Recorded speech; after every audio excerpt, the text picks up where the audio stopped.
Guys, good afternoon and welcome back to my channel guys. Yung content natin sa ating vlog ngayon, ito, binigyan po tayo ng mga kanin, mga bahaw ng kanin guys na binigay ng ating kapitbahay rito. So, napakalaking tulong po nito para sa alaga manok at hindi rin na para makatipid rin tayo sa ating commercial feed sa hapong ito.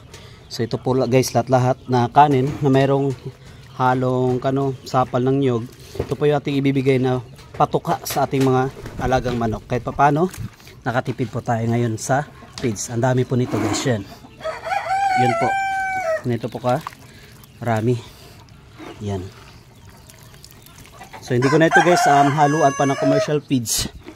Ito lang muna yung ibibigay ko para maubos po nating alagang mga manok. Okay?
Bali guys, hindi po natin bibigyan ng kanin itong grupo na ito, yung mga sisiw rito. Kasi nga kapag nabigyan natin ng kanin, baka masanay po sila. Yung binigyan ko lang ng kanin yung mga breeder na malalaki ng mga manok natin para kahit papano hindi po mag-iba yung kanilang yung kanilang katawan or hindi manibago sa kanilang kinakain. So ito kasi nasa 3 months old na din ito. So commercial feeds yung ginagamit ko kapag months old pa lang yung mga sisiw natin para ma-sureable po natin na mas healthy po yung ating mga manok dito. Bali yung binigyan ko lang ng kanin yung mga malaki na, pero ganitong kalaki, ganito yan, yung mga maliit ganito. So hindi po muna natin ito bibigyan ng kanin. Okay, so yung feeds lang muna binibigay ko sa kanila, yung commercial feeds, yung Integra 2,500 na. Okay? Yun.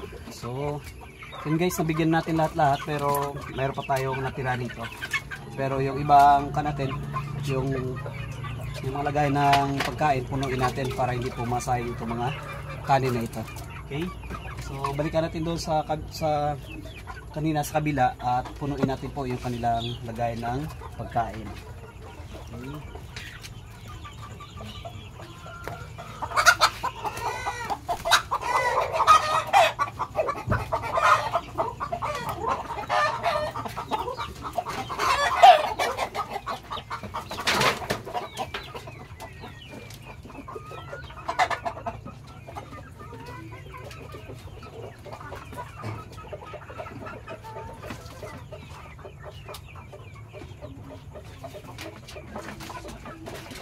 So iba dito guys hindi kumakain kasi nga busog po sila. Okay? So mamaya-maya mauubos din nila yan at baka bukas wala na rin dito matira mga kanin. Okay? So ito yung natira, kunti na lang yung natira dito. Lagay ko na lang dito sa mas matakaw na manok natin. Ito banda. Ito yung mas matakaw na manok. Bali guys, yung dati pala na manok na vlog ko, yung ito, yung mayroong twisted neck or limber neck. Yan po na siya guys, okay na po siya. At hindi na po siya nagiging tabingi yung kanyang leeg. Okay? So okay na po siya. Okay? Yun. So yung natira na lang dito, lagyan na natin dito. Ikan na natin guys, bigyan na sa ibang mga manok. So yun lang guys, ating content sa ating vlog, and thank you guys for watching.